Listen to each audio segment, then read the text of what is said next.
Good morning बच्चों, स्वागत है आप सबका। आज हम पढ़ेंगे कि तपेदिक या क्षय रोग में आहार व्यवस्था कि तपेदिक के रोगी को मतलब या टीबी के जो रोगी होता है उसको की आहार व्यवस्था किस प्रकार करें कि वो जल्दी से ठीक हो और उसके शरीर में जो है पूरी ऊर्जा, प्रोटीन वगैरह सब उसको पौष्टिक तत्व जो है मिलते रहें। तो ये जो इस तरह तपेदिक जो रोग में होता है इसको ट्यूबरकुलोसिस बोलते हैं।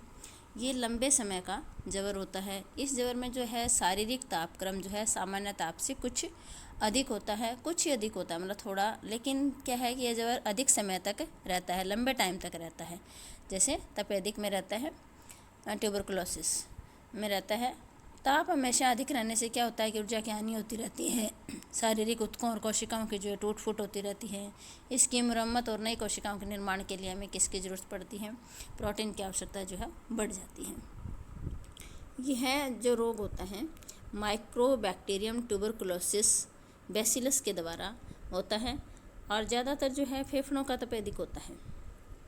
इसमें तंतु जो है अधिक टूटते हैं, खांसी आती है, मतलब बार बार खांसी है, तो इससे क्या होता है शारीरिक भार जो है कम हो जाता है।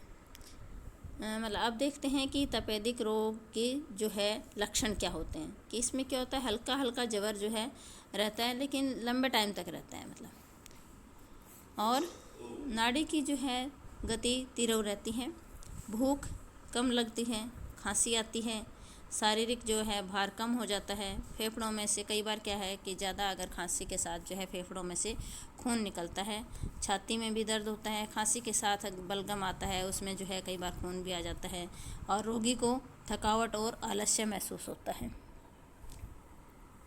तो इस तरह के रोगी को जो है हमें फेफड़ों के घावों की चिकित्सा के साथ साथ आहार के द्वारा भी उपचार करना अत्यंत आवश्यक होता है। तपेदिक रोग में जो है पौष्टिक आवश्यकताएं क्या हैं वो देखते हैं। सबसे पहले हम लेते हैं कैलोरी की, जो है कैलोरी की कितनी आवश्यकता होती है। तो ताप अधिक समय तक सामान्य रहने के कारण, सामान्य से अधिक रहने के कारण जो है ऊर्जा की हानि जो है लगातार होती रहती है और इस हानि को पूरा करने के लिए हमें प्रतिदिन जो है 10% अधिक ऊर्जा की आवश्यकता होती है। यह ऊर्जा हमें दूध, अनाज, अन्य कार्बोयुक्त पदार्थ होते हैं उनसे मिलती है और मतलब रोगी की इस हालत में कैलोरी की आवश्यकता बढ़ जाती है। इसलिए उसे क्या करना चाहिए कि हल्के कार्बोज वाला 1 इकाई वाला या 2 शर्करा वाला, मतलब जो है मोनोसेक्राइड या डाइसेक्राइड्स जो कार्बोज होते हैं वो देने चाहिए। मोनोसेक्राइड जैसे ग्लूकोज है, फ्रक्टोज है, गैलेक्टोज हैं। डाइसेक्राइड में सुक्रोज, माल्टोज, लैक्टोज, इस तरह के जो है वो कार्बोहाइड्रेट उसको देना चाहिए ताकि वो उसकी कैलोरी की आवश्यकता को पूरा किया जा सके। उसे प्रतिदिन जो है 2500 से 3000 कैलोरी अवश्य मिलनी चाहिए ताकि उसकी आवश्यकताएं जो है पूरी होती रहे। नेक्स्ट है प्रोटीन। तपेदिक में जीवाणु जो है फेफड़ों पर हमला करते हैं तो नए ऊतक और कोशिकाएं जो उसकी नष्ट होती रहती हैं। तो नए ऊतकों के निर्माण के लिए या कोशिकाओं के निर्माण के लिए और उनकी मरम्मत के लिए जो है 50% अधिक प्रोटीन की आवश्यकता होती है।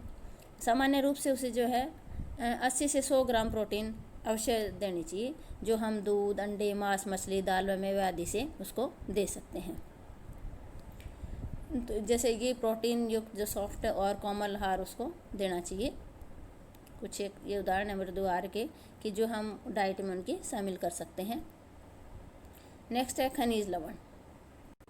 इस जबर में सभी खनिज लवणों की मात्रा जो है सामान्य सी रहती है, परंतु कैल्शियम और लौह लवण की आवश्यकता जो है बढ़ जाती है। तपेदिक में फेफड़ों में जो है घाव हो जाते हैं और रक्त बहने लगता है, वह थूक के साथ खून भी आने लगता है। इसलिए कैल्शियम और लोहे की मात्रा उसे देनी चाहिए, जो हमें अंडा, गुड़, किशमिश, सूखे मेवे, हरी पत्तेदार सब्जियां व दूध से बने पदार्थों से पूरी कर सकते हैं।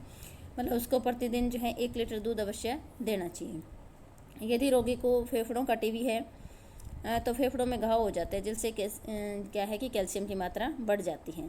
तो इसलिए उसको जो है प्रतिदिन कम से कम अगर संभव हो तो 1 लीटर दूध ज़रूर देना चाहिए। और अगर यदि रोगी को बलगम के साथ खून भी आता है तो उसको क्या है कि लोह तत्व की आवश्यकता बढ़ जाती है, क्योंकि खून निकलने से शरीर में जो है लोहे की कमी हो जाती है। इसलिए लोहा युक्त पदार्थों का सेवन करना चाहिए।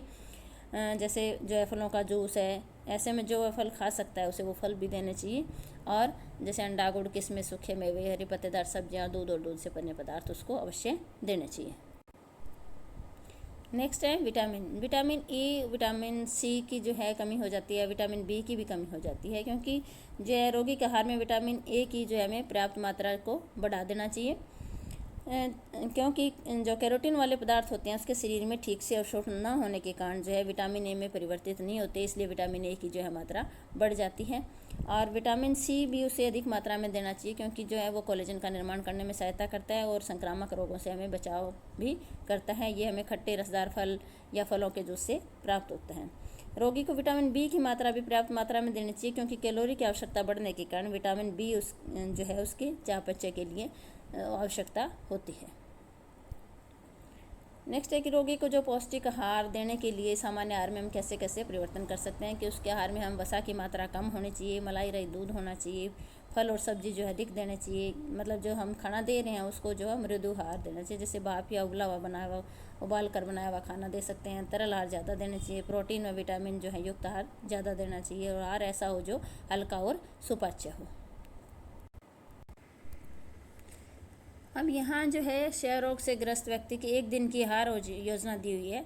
इसमें दिया हुआ है कि सुबह 7 बजे से लेकर रात के 10 बजे तक उसको किस तरह का खाना देना है, कौन क्या क्या मेन्यू है उसका, और कौन कौन से खाद्य पदार्थ होने चाहिए, और जो है कितनी कितनी उसकी मात्रा। जैसे सुबह 7 बजे उसको दूध देना है तो दूध में थोड़ी चीनी मिला के दे सकते हैं, कि 250 ग्राम दूध देना है तो उसमें थोड़ी 10 ग्राम चीनी मिला के दे। सुबह के नाश्ते में सैंडविच है, उबला हुआ अंडा दे सकते हैं, पनीर, मक्खन, अंडा ये हो सकते हैं। और मध्य जो मतलब उसके बाद लंच के और ब्रेकफास्ट के बीच में जो खाना दिया जाता है उसको, उसमें नरम कस्टर्ड दे सकते हैं, तो उसमें दूध, अंडा, चीनी आदि हो सकते हैं। उसके बाद उसका दोपहर का भोजन आता है, उसमें टमाटर, पालक, मटर, मतलब इस तरह की चीज़ें जो है ये मात्रा दी हुई है उसको। फिर दाल सब्जी दे सकते हैं। फिर शाम की चाय के साथ उसको जूस दे सकते हैं किसी चीज़ का 200 ग्राम, और उसमें जैसे 15 ग्राम चीनी हो सकती है, दूध है 200 ग्राम, तो वो मैंगो शेक वगैरह इस तरह का कोई जूस बना के उसको दे सकते हैं। फिर रात्रि का भोजन है, उसमें चपाती है, दाल है, आलू, पनीर, इस तरह की सब्जी दे सकते हैं। सोते समय उसको 150 ग्राम जो है दूध दे सकते हैं। तो रोगी को हम अब देखते हैं कि कौन कौन से ऐसे खाद्य पदार्थ हैं जो नहीं देने चाहिए, कि मैदे और से बने हुए या तले हुए भोज्य पदार्थ रोगी को नहीं देने चाहिए, क्योंकि ये जो है पाचन सिस्टम पे हानिकारक प्रभाव डालते हैं। छिलके वाले जो है या कड़े सूखे फल है वो भी नहीं देने चाहिए। रेशेदार व कच्ची सब्जियां भी नहीं देनी चाहिए। साबुत व छिलके वाली दालें भी नहीं देनी चाहिए। ये जो है रोगी के पाचन सिस्टम पर बुरा प्रभाव डालती है। Thank you.